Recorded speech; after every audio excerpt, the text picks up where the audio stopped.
Good morning. Today I've got Coco out to read a story. We're going to be reading That Pesky Rat by Lauren Child. Are you ready, Coco?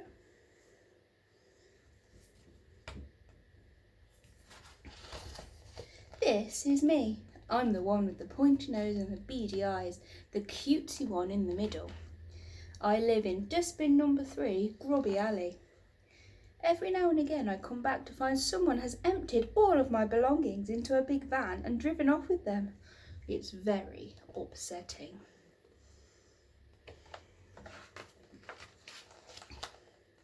I'm a brown rat, a street rat, but people call me that pesky rat.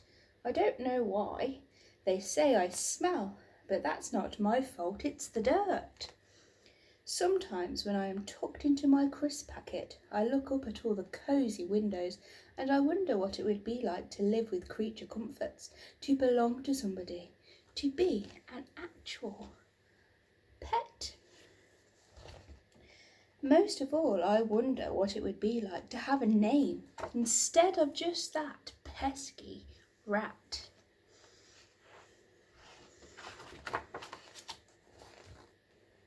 My friend Pierre, who is a chinchilla, is looked after by a rich lady called Madame Fifi. He has a glamorous life. He lives in the lap of luxury. I say, I would quite like to live in a fashionable apartment and to be fed chocolates while I sit on a feather cushion.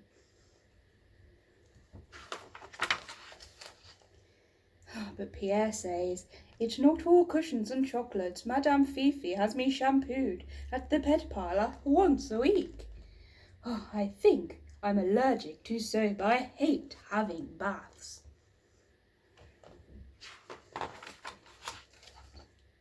Then there's the Siamese cat called Oscar. He lives with Mr. Washington, a busy businessman. Mr. Washington is always at work, so he doesn't have time to wash fur or be strict. If I lived there, I could do whatever I liked. Oscar says, doing whatever you want can get tiring after a while. I sometimes get a bit bored watching the same old shows on TV. I even have to make my own supper. I'm quite good in the kitchen, but I hate to be bored.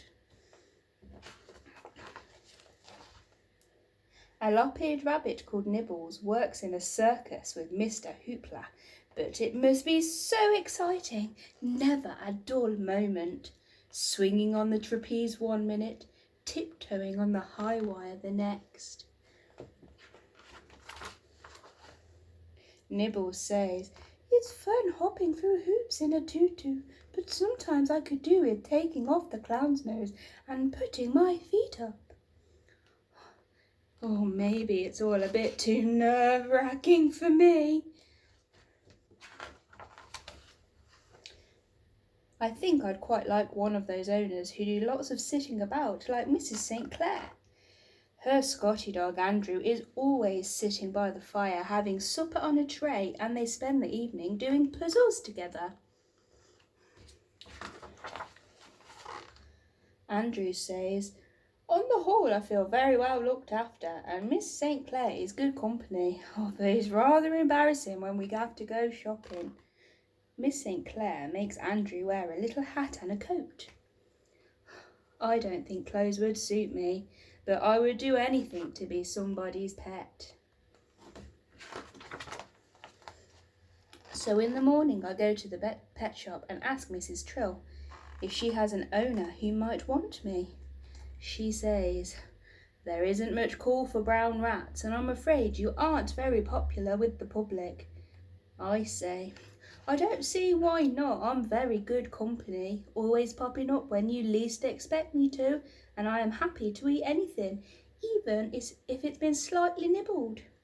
Mrs. Trill says, well, you could always make a notice and put it in the window.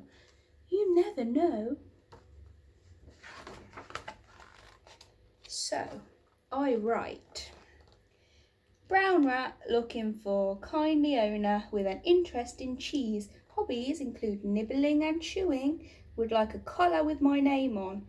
Would like a name. Would prefer no baths. Will wear a jumper if pushed. Yours keenly, Brown rat. That pesky rat. P.S. Sorry about the bad poor writing.